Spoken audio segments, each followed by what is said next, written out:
நதியை பார்க்குற, மிருகங்களை பார்க்குற, பட்சிகளை பார்க்குற, எல்லாத்துக்குள்ளேயும் ராமன் தான் இருக்கான்.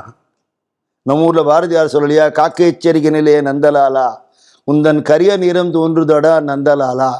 நம்மளும் தான் தினம் காக்காய்க்கு சாப்பாடு வைக்கிறோம், காக்காயை பார்க்குறோம், கிருஷ்ணங்காம வரமாட்டேங்கிறது. என்ன பண்ணுறது? நம்மளுடைய புத்தி அப்படி இருக்கு. பார்க்கும் இடமெல்லாம் ஞானிகளை பார்த்தா, பார்க்கும் மரங்கள் எல்லாம் நந்தலாலா, உந்தன் பச்சை நிறம் தோன்றுதடா நந்தலாலா பாடியிருக்கார் இல்லையா? இப்படி பார்க்க கத்துண்ட வாளுக்கு பிரபஞ்சம் இல்லை, அவளுக்கு பரம்தான் இருக்கு, பஞ்சபூதங்கள் இல்லை, பஞ்சபௌதிக பிரபஞ்சம் இல்லை.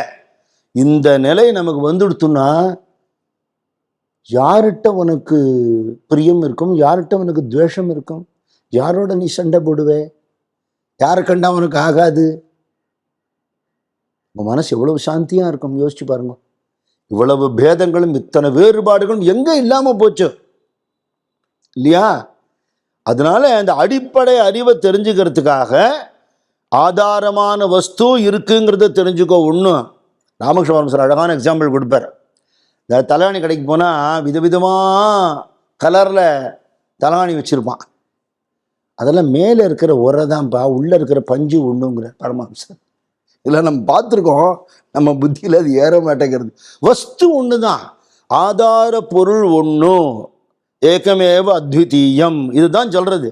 ஆனால் விவகார லோகத்துக்கு அந்த டிஃபரன்சியேஷன் வேணும், அப்போ தான் உலகம் நடக்க முடியுங்கிறதுனால பகவான் உலகத்தை லீலையாக விளையாட்டாக படைச்சிருக்கான்னு சொல்லப்படுறது.